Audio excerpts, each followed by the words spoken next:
la religion qui prône la paix, l'amour, l'entraide, le partage, le respect de l'autre, la discipline, l'humilité, autant de valeurs est souvent piétinée et les croyants musulmans qualifiés de terroristes.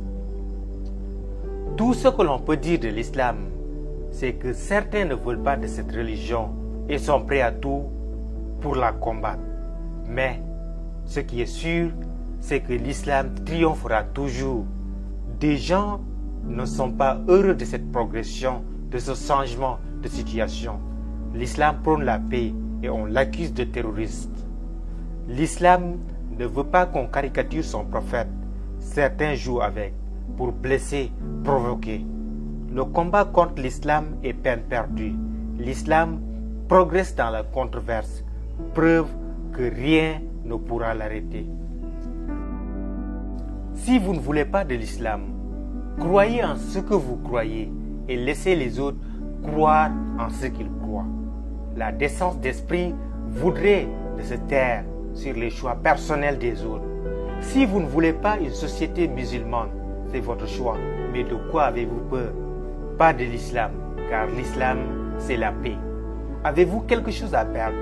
C'est ce que je suppose. Laissez l'islam en paix, car dans l'islam, vous trouverez la paix. Laissez son prophète en paix. Suivez ses recommandations si vous voulez uniquement la paix dans le monde.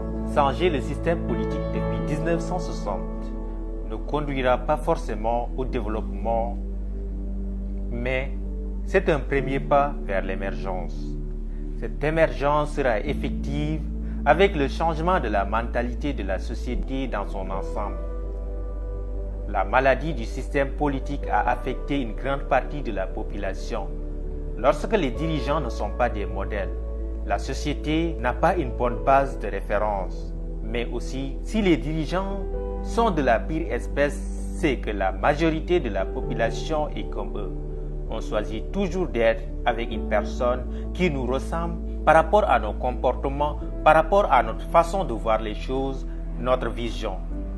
La société sénégalaise n'est pas sous contrôle, beaucoup de liberté. L'un des peuples les plus corrompus, l'un des pays les plus endettés, l'un des pays où la majorité de la jeunesse est sans emploi. Aider la société n'est pas à les habituer à l'argent, mais au travail. Il ne faut pas donner de l'argent à la population.